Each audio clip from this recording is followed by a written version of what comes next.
Nomor Indonesia Forever. Saya tidak takut tidak punya jabatan, Mas Anies. Sorry ya. Sorry ya. Saya jadi tidak enak ini Mbak hari ini. Mohon maaf, saya tidak enak karena dua kawan saya sedang nagih janji dan membuka buku lama. Gaya calon presiden saat debat perdana di KPU masih jadi sorotan publik. Akronim ORDAL alias orang dalam hingga istilah Mas Anies masih diperbincangkan publik. Fenomena ordal ini menyebalkan. Di seluruh Indonesia kita menghadapi fenomena ordal.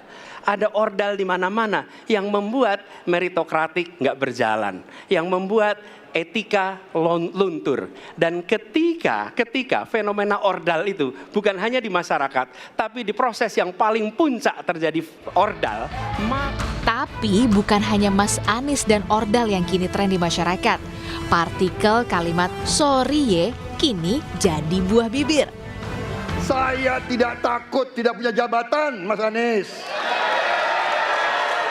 Sorry ya. Sorry ya. Bukan cuma istilah dan jargon yang masih membekas di benak publik.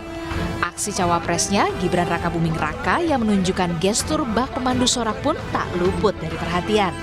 Atas aksinya, Gibran pun meminta maaf. Ya, semua teguran evaluasi kami terima. Saya mohon maaf sebelumnya. Mas, tanggapan debat kemarin? Ya, terima kasih ya. Debat kemarin gimana, Mas? Berbeda dengan dua capres lain, capres Ganjar Pranowo terkesan main aman.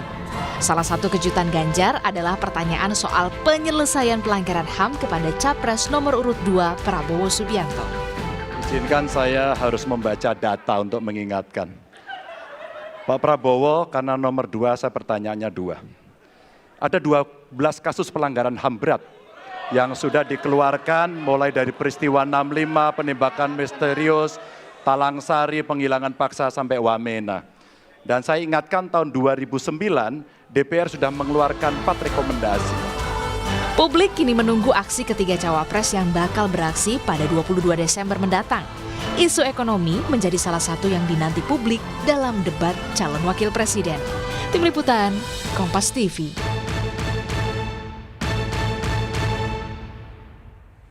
Saudara, gaya komunikasi tiga capres saat debat perdana Pilpres 2024 yang digelar pada Selasa malam kemarin, ini mulai dari kata ordal, sorry ye, sampai juga istilah buku lama ini disoroti publik. Lalu, benarkah ini adalah sebagai upaya untuk nantinya bisa menggayat Gen Z atau milenial yang mendominasi di pemilu 2024 ini? Kita akan bahas sore hari ini bersama dengan analis komunikasi politik Universitas Al-Azhar, ada Ujang Komarudin yang sudah bergabung bersama kami lewat sambungan Zoom. Selamat sore Kang Ujang. Selamat sore Mbak Maido, siap. Kang Ujang, kalau misalnya kita lihat gaya komunikasi capres di debat perdana Selasa kemarin, apa yang Kang Ujang bisa baca? Ya, tentu dengan gayanya masing-masing ya, dengan retorikanya masing-masing. Misalkan Anies ya dengan gaya intelektualitasnya, karena mungkin berlatar belakang dosen gitu. Lalu Pak Prabowo dengan gaya jenakanya gitu ya, yang yang menyentil hal-hal yang lucu begitu. Lalu juga Pak Ganjar lebih ya di tengah ya, lebih melihat situasi begitu. Tapi saya melihat ya semuanya kelihatannya ingin tampil bagus ya, ingin tampil yang terbaik karena debat perdana. Oleh karena itu ya masih ada di awal-awal kan masih agak rasa kikuk gitu. Tetapi di tengah-tengah ketika sudah mulai pertanyaannya dibuka gitu, lalu juga perdebatannya dimulai, sudah muncul perdebatan-perdebatan yang menurut saya cukup seru ya, dan mengeluarkan tadi angle-angle atau kata-kata yang saat ini diingat oleh publik yang disebutkan oleh Mbak Maido tadi begitu. Oke, Kang Ujang, kalau Anda melihatnya istilah-istilah yang disampaikan dan juga banyak diperbincangkan bahkan sampai dengan hari ini pasca debat seperti istilah ordal, kemudian juga buku lama, sorry ye. Nah, apakah ini sebenarnya spontanitas atau sebenarnya by design? Ya, saya melihat spontanitas ya. Debat itu selain mempelajari hal yang substantif, tapi bagaimana cara merespon lawan bicara, merespon situasi, merespon pertanyaan, dan merespon keadaan. Ya, jadi saya melihat kata-kata yang disampaikan oleh ketiga capres itu ya tentu kata-kata yang menurut saya spontanitas yang sesungguhnya sudah ada di benak mereka. Kan biasanya begini, dalam debat apapun gitu ya, dalam forum apapun, yang biasanya menjadi narasumber itu sudah ada stock of knowledge dalam otaknya. Nah, biasanya tinggal meng-enter saja. Nah, dalam konteks meng-enter itu tadi yang spontanitas itu menjadi sebuah tempatnya, caranya begitu untuk mengeluarkan kata-kata itu. Jadi memang kata-kata itu biasanya sudah ada di otak atau bawah sadar dari ketiga capres itu, sehingga ketika mengungkapkannya ya menjadi lebih enak gitu. Biasanya seperti itu. Oke, apakah ini juga jadi trik atau cara nantinya dengan menggunakan istilah-istilah yang mudah diingat untuk anak muda, untuk Gen Z utamanya yang memang jadi sasaran? Kalau misalnya memang istilah-istilah yang digunakan pada saat debat kemarin ini mudah diingat menurut Anda? Ya, sangat mudah ya. Kan begini, saya melihat ya fenomena hari ini kan fenomena masyarakat tidak mau rumit, tidak mau jelimet gitu, tidak mau hal-hal yang sulit. Inginnya hal-hal yang sederhana, yang itu ada entertainnya gitu. Makanya sesuatu yang mudah, lalu gimmick-gimmick itu menjadi laku di publik. Karena tadi masyarakat itu hidupnya sudah susah, sudah menderita gitu. Maka ketika dijejali ya, dipublish hal-hal yang rumit itu tidak terima. Lebih menerima pada hal-hal yang ringan, yang sederhana. Nah, yang dikemukakan oleh ketiga capres itu hal-hal yang ringan, yang sederhana, yang masuk ya kepada otak masyarakat, kepada otak publik, sehingga ya itu kata-katanya menjadi ramai, menjadi viral, dan menjadi pembahasan di seantero negeri begitu, Mbak. Oke. Menurut Kang Ujang, dengan gaya masing-masing ketiga capres ini melontarkan sindiran, kemudian juga menyampaikan visi misi, kemudian juga menyampaikan jawaban begitu ya pada saat debat kemarin, dengan cara mereka, dengan cara ketiganya, menurut Anda apakah sebenarnya pesan atau gagasan, ide yang mereka sebenarnya bawa sebelum debat ini sampai nggak sih ke publik, terutama untuk generasi milenial atau Gen Z? Ya, saya sih melihat masih belum substantif ya, masih melihat, membahas, merespon, menjawab terkait dengan fenomena-fenomena yang dipertanyakan maupun kekinian. Ya mestinya memang lebih substantif lagi, misalkan pemberantasan korupsi, penegakan hukum, misalkan apa yang harus dilakukan secara detail, secara komprehensif, tahun berapa akan dimulai, bagaimana caranya, strateginya seperti apa yang harus dilakukan, tahun berapa ya kan tadi akan diselesaikan, bagaimana targetnya. Itu menjadi penting. Jadi ukuran-ukuran, indikator, parameter ya debat yang substantif adalah debat yang memang tadi ya memunculkan ide dan gagasan, program, platform, serta ide dan gagasannya yang ada, yang substantif, lalu dibahas secara detail, secara menarik, sehingga publik itu memahami perdebatan itu secara komprehensif. Ya memang ya suka tidak suka mungkin ya, karena waktunya terbatas, karena waktunya sedikit, maka substansinya sih menjadi berkurang. Tapi itu ya hal yang wajar ya, karena berdebat itu ya mesti responsif juga. Akhirnya yang diperbincangkan adalah respon-respon ya kekinian, ya respon yang ada, menjawab pertanyaan dari moderator dan lawan debat yang tentu tadi harus dipikirkan secara matang di otak para kandidat tersebut. Saya sih melihatnya sudah cukup menarik ya, karena ada perdebatan, ada satu sindir, bahkan ada yang ofensif. Menarik, ya. Karena ya disitulah muncul sesuatu yang tidak monoton, akhirnya bergerak gitu perdebatan itu ke arah situasi perdebatan memunculkan kasus-kasus tertentu untuk dibahas begitu. Oke, Kang Ujang, oke, kita sekarang kemudian bahas satu persatu kelebihan dan kekurangan gaya komunikasi masing-masing calon presiden. Kita lihat kalau misalnya Anies Baswedan ini kan dengan dialektika retorik, kemudian juga Prabowo Subianto ini lebih responsif, kemudian juga lebih menggebu-gebu. Sementara kalau misalnya kita lihat kan Ganjar cenderung lurus, kalem, dan juga menyampaikan pertanyaan atau juga balasan dari jawaban, menyampaikannya Kalau kita kemarin ngobrol sama Mbak Rustika Herlambang lebih santun lah begitu. Apa kelebihan dan kekurangan dari masing-masing cara atau gaya komunikasi yang disampaikan oleh masing-masing capres di debat kemarin? Ya, gaya komunikasi mereka ada plus minus. Misalkan Anies ya lebih retorik karena memang tadi dari awal berangkat dari aktivis, dari dosen ya, tentu penjelasannya lebih sistematis begitu. Ya, kekurangannya tentu ada dimensi ofensif ya. Anies ya seorang katakanlah figur intelektual ya yang berlatar belakang dosen itu lebih ofensif, lebih menyerang kepada lawan debat. Itu sesungguhnya mestinya tidak dilakukan. Kekurangannya di situ. Maka ya apa yang dilakukan oleh Anies meskipun secara retorik bagus ya apakah mendapatkan simpati publik atau tidak ya kita lihat saja nanti. Karena tadi menyerang itu bukan cara yang bagus begitu dalam konteks berdebat.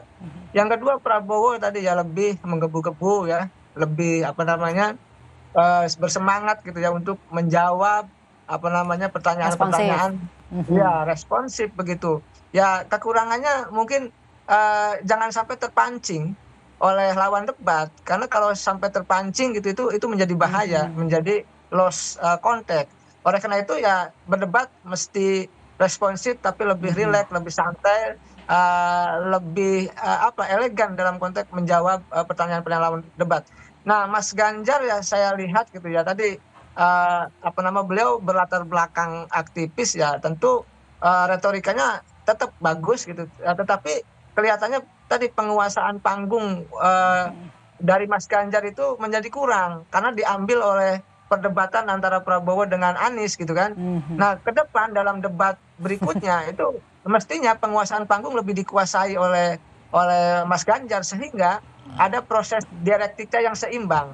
Ada proses dialektika yang setara antara ketiga capres itu dalam penguasaan panggung karena menjadi penting gitu. Jangan sampai ya momentum panggung atau debat itu hanya katakanlah dua pihak saja, misalkan Prabowo dan Anies yang saling debat, tapi Ganjar lebih di tengah. Saya melihat masih banyak peluang untuk bisa memberikan kontribusi terbaik dalam debat ke depan ya, masih ada 2 kali debat lagi capres yang harus performanya bagus. Ada 3 paling tidak yang harus saya katakan, Mbak. Pertama, penguasaan materi harus sempurna, harus baik gitu ya, karena nah, itu kan terkait ya.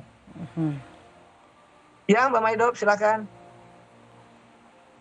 Oke. Jadi Kang Ujang tadi kan Anda bilang kalau panggung sebenarnya lebih banyak dikuasai oleh debat antara Prabowo dan juga Anies Baswedan. Apakah Anda bisa mengatakan kalau pada saat debat kemarin Ganjar itu sebenarnya lebih sebagai moderator dibanding sebagai kontestan dalam debat capres? Ya, saya sih melihat tetap sebagai seorang kontestan, tetapi tadi yang harus dilakukan Ganjar lebih agresif ya, lebih responsif dalam konteks tidak hanya katakanlah hanya menyinggung ya soal Prabowo dan perdebatan Prabowo dan Anies.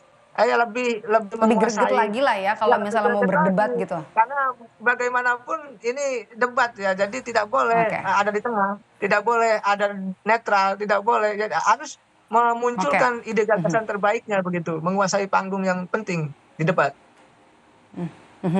Oke.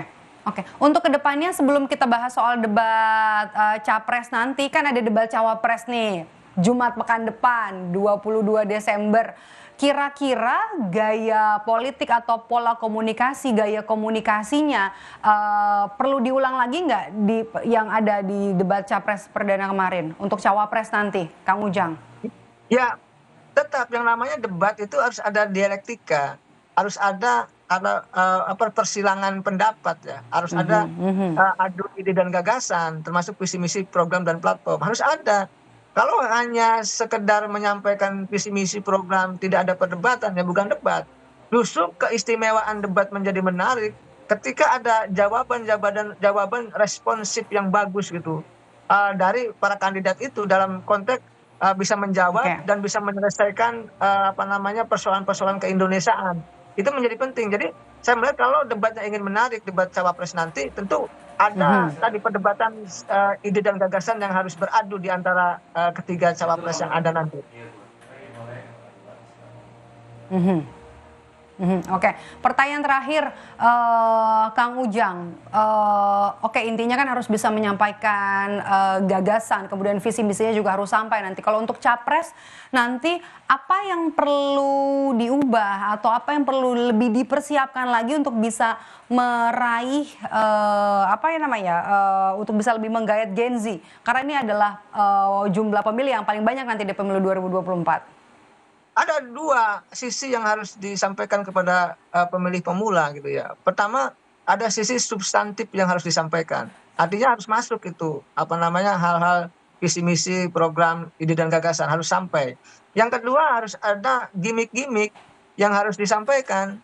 Karena kalau generasi Z milenial saat ini itu kan ada dua pendekatan yang harus dilakukan, pendekatan substantif dan pendekatan gimmick atau politainment. Karena begini saya melihat gitu ya, ada beberapa pandangan di kalangan milenial atau Gen Z ya. Ada yang mereka melihat politikus apatis gitu. Lalu juga melihat politik itu juga ada yang optimis lah, katakan anggap seperti itu. Nah, bagi mereka yang optimis biasanya pendekatannya dari kalangan mahasiswa. Mereka Gen Z dan milenial dari mahasiswa pasti mereka akan melihat sisi substantif dari debat capres-cawapres itu. Tetapi kebanyakan dari Gen Z dan milenial, pemilih pemula itu ya biasanya lebih didekati dengan sesuatu yang gimmick, sesuatu yang unik gitu, sesuatu yang kreatif dalam debat. Itu juga harus menjadi bagian daripada instrumen atau pernak-pernik atau gula-gula dalam debat. Oke. Makanya tadi jadi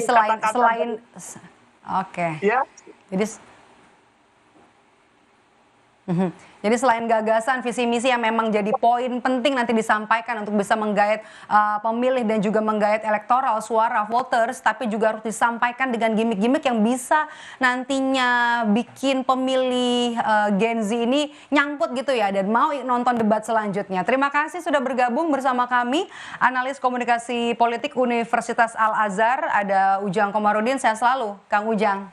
Amin, sama-sama Mbak Maido.